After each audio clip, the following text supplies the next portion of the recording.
Hotter, wilder and more extreme.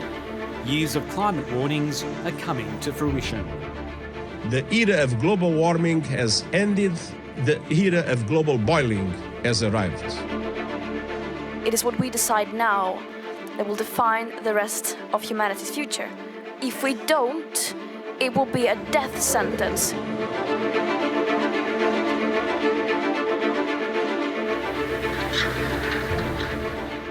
2023, scientists say, is set to be the warmest year on record. What is critically urgent is action by all countries to reduce their greenhouse gas emissions very, very quickly. For the 28th time, world leaders are gathering for the UN's annual climate talks this year in Dubai in the United Arab Emirates. Their key ambition to limit global warming to 1.5 degrees Celsius. The world is nowhere near meeting the target. Currently, with all the current commitments, the world is heading at 3 degrees of global warming, not limiting global warming to 1.5 degrees.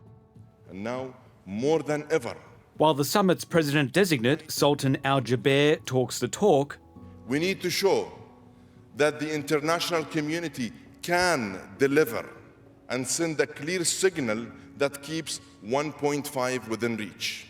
His role as the head of the UAE's national oil company, ADNOC, has raised questions over a conflict of interest. ADNOC is expanding its oil and gas production and investing in carbon capture and other forms of abatement. But scientists have warned carbon capture technology is expensive and unproven at scale. Leaked documents this week revealed possible plans for the Sultan to use the summit to strike oil and gas deals with other countries. These allegations are false, not true, incorrect, and not accurate. And it's an attempt to undermine the work of the COP28 presidency. Sultan Al Jabir is also chair of the UAE's Renewable energy company, which it says has committed about $30 billion into green energy projects globally. I think he's under a major credibility cloud right now. I don't think he can survive the COP with the increasing political scrutiny on his activities without making a major step away from the interests of his oil and gas company. This year's summit will test how far countries have gone to cut emissions in line with the Paris Agreement. Australia says it's now within striking distance of its target of a 43% reduction in emissions by 2030. With policies we've announced and we are in the process of implementing, Australia's emissions are now projected to be 42% below 2005 levels in 2030. What Bowen is releasing is projections assuming that all the commitments that have been put by the government are honoured and met in all sectors, in industry, in transport. Scientists are also critical of countries which continue to allow new fossil fuel projects, including Australia. It is completely the wrong thing to do. It's going in the wrong direction. It's going to cook the planet unless we stop it. Coal! Come off it! Don't fund Origin's profits! Coal is fueling the climate crisis. The plight of developing countries will again be a focus. Last year's summit in Egypt agreed to set up a special loss and damage fund to help developing countries deal with the immediate costs of climate disasters. Former British Prime Minister Gordon Brown and other former world leaders have signed a letter pushing for $25 billion in levies on oil-producing countries to pay for it. Bill Hare expects this summit may yield results. Already around 200 million has been pledged, and I expect by the end of the COP we'll get towards 500 million. So that would be a very positive story.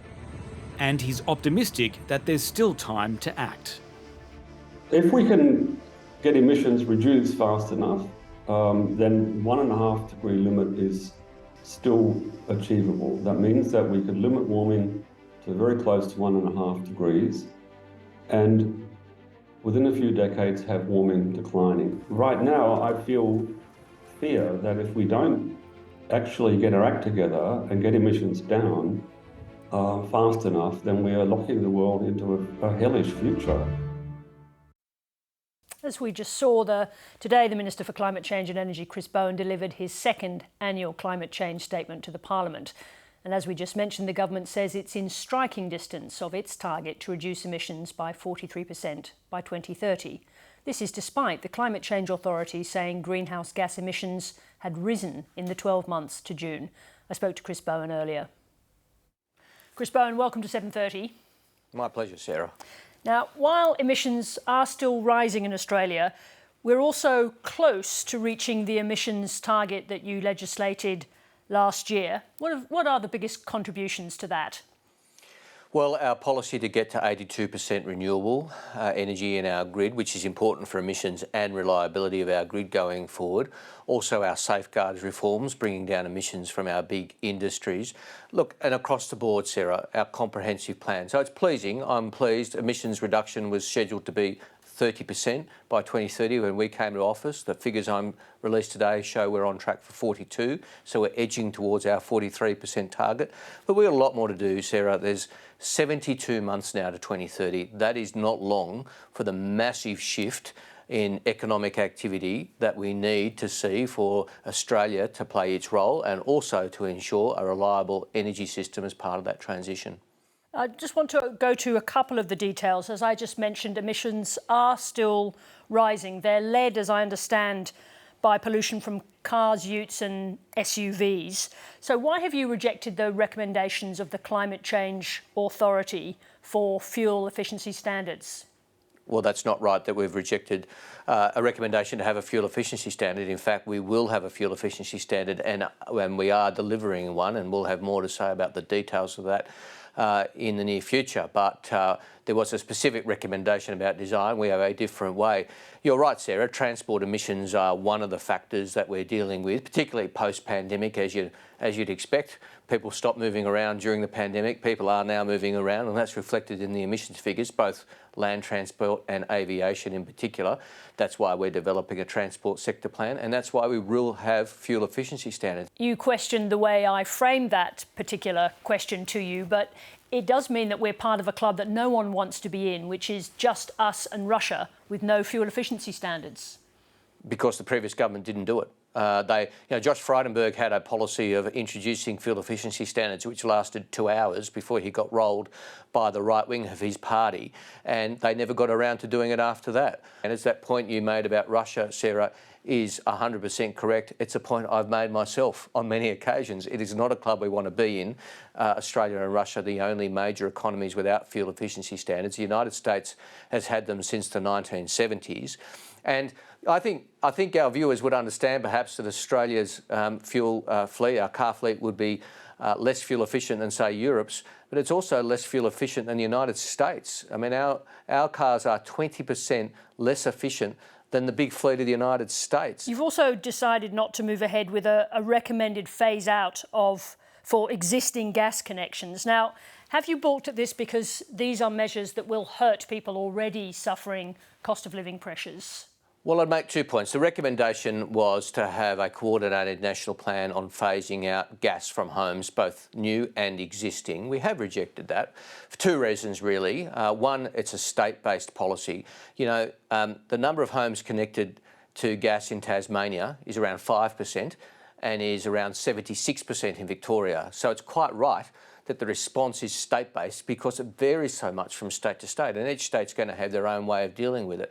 Secondly, we're about choice. Now, we've got a $1.7 billion program to help households and businesses electrify and to convert to renewable energy. But we feel that's the better approach. Providing that sort of assistance and incentive to people is a much better approach, in our view, than some sort of nationally mandated effort to abolish gas from homes. I want to talk about the climate change conference that opens today.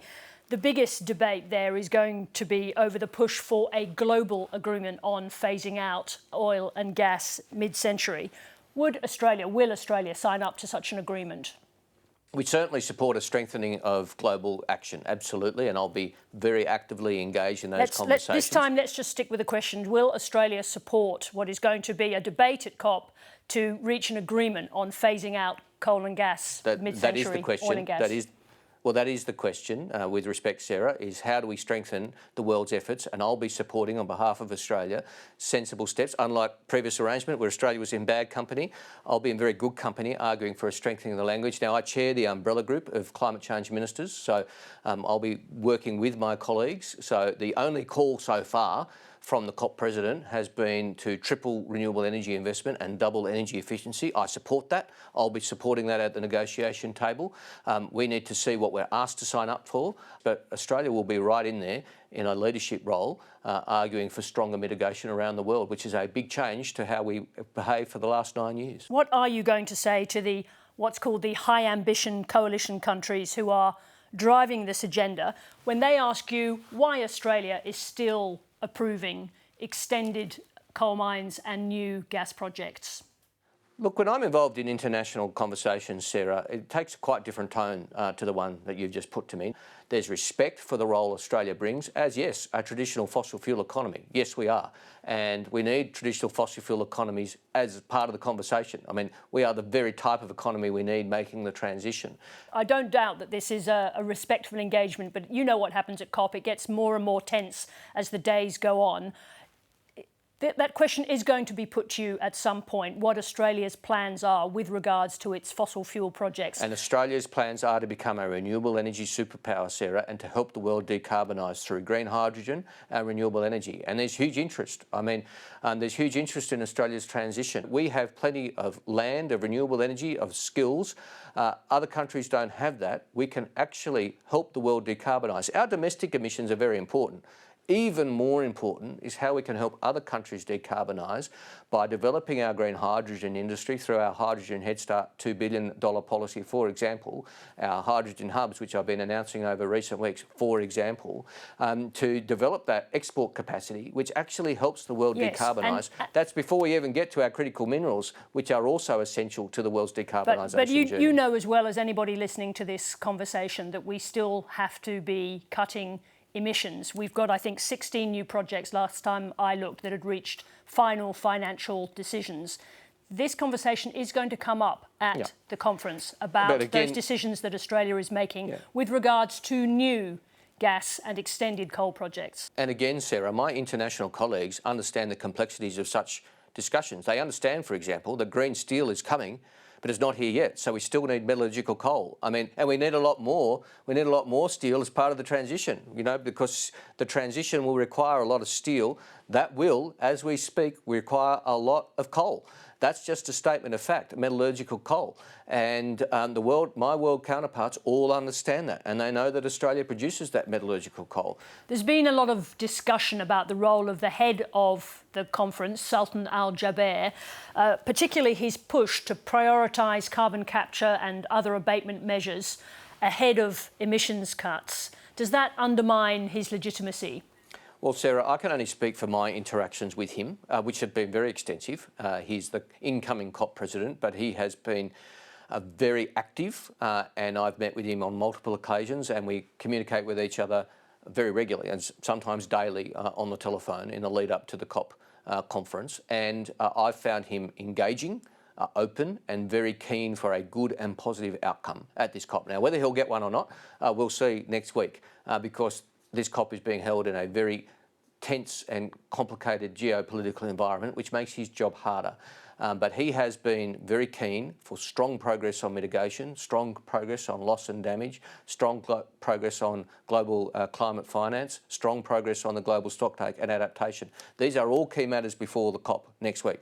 There's a lot of moving parts to these COP negotiations, and he's been working not only with me, but obviously I talk to my global counterparts, you know, the Canadian minister, the UK minister, we all compare notes, and everybody has the same experience that he's been engaged and forthright and open and wanting a good result. I'm just going to ask you one more thing. He said in October that the world does need to prepare for the inevitable phase down of fossil fuels. He used the word inevitable. You said you talk to him sometimes daily. Have you ever asked him what inevitable means?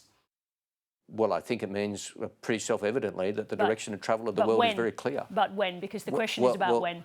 Well, to be fair to him and to everyone, we're about to go into an international negotiation where different people will have different perspectives, and we need to go in with a flexible approach to get a very strong outcome. You know, the last COP was very difficult, Sarah, to be very frank with you. We were fighting, me and like-minded ministers, fighting just to hold the line, to defend what was agreed at Glasgow. Now, that was in a very difficult environment. We want to defend what was agreed at Glasgow this time and take it forward and see a strengthening of the global efforts. I'll be part of that conversation. The key thing is to work with other ministers who have the same objective, and there's a big number of them around the world that I'll be working closely with. And as I said, the COP president has been coming at it, in my experience, in my interactions with him, with the same objective. Chris Bowen, we wish you luck for what lies ahead. Thank you very much indeed for joining us. Great pleasure, Sarah. Good on you.